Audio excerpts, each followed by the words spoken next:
Kasih karunia dan damai sejahtera Allah Bapa kita dan anaknya Tuhan Yesus Kristus menyertai saudara. Amin. Shalom, saudara-saudari yang terkasih di dalam nama Tuhan Yesus Kristus. Senang bisa menyapa saudara di tempat saudara berada hari ini, dalam dimensi yang berbeda tetapi dalam dunia yang sama.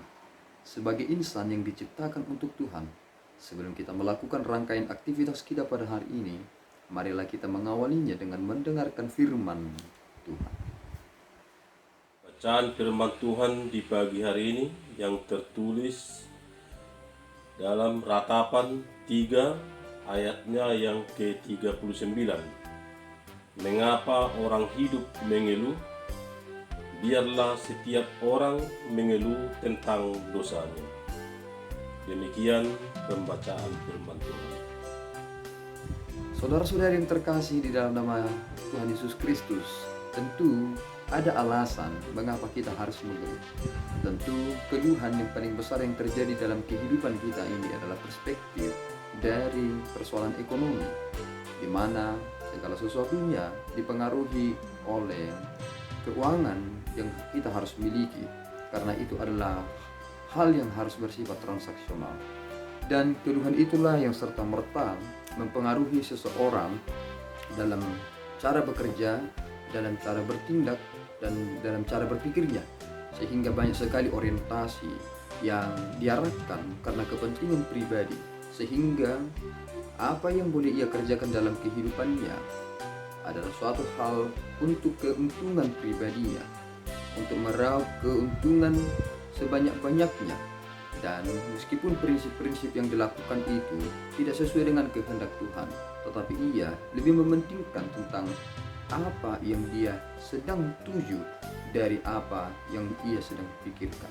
Nah, saudaraku yang terkasih, ketika dalam ratapan dikatakan mengapakah orang hidup mengeluh, tentu jika manusia ia masih hidup, ia akan mengeluh.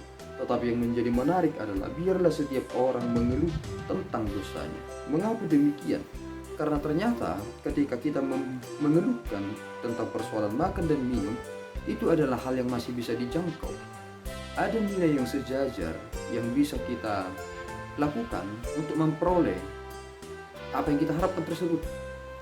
Contoh, ketika kita mengeluhkan suatu benda yang nilai nominalnya adalah ukuran 100.000, tentu masih ada hal yang sepadan yang bisa kita lakukan, dan kekuatan kita juga mampu untuk mewujudkan itu, sehingga ketika kita memiliki uang 100.000, maka kita akan dapat memiliki benda yang kita maksud tersebut.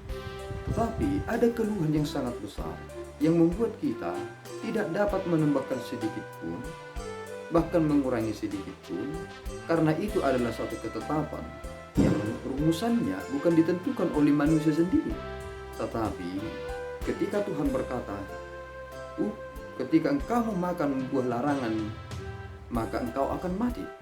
Tentu itu adalah ketentuan yang Tuhan lakukan kepada manusia. Sehingga keluhan yang terbesar yang terjadi dalam kehidupan manusia adalah persoalan tentang keberdosaannya. Adakah saudaraku yang bisa kita lakukan jika kita melakukan dosa kita dan kita ingin meloloskan diri dari keberdosaan itu? Nyatanya dalam perjanjian lama, orang-orang Israel melakukan suatu ritual.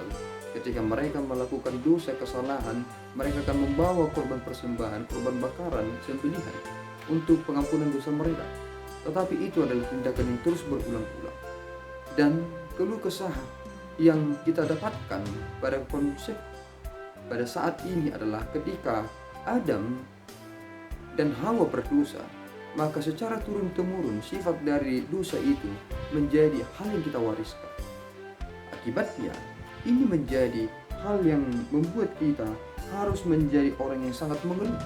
Kapankah dosa warisan itu akan terputus? Ternyata keluhan itu telah diselesaikan dalam pribadi Yesus Kristus. Dan ketika Yesus Kristus mati di kayu salib, maka tidak ada lagi dosa warisan. Mengapa demikian? Karena melalui Adam sebagai manusia pertama, maka orang-orang banyak menjadi berdosa.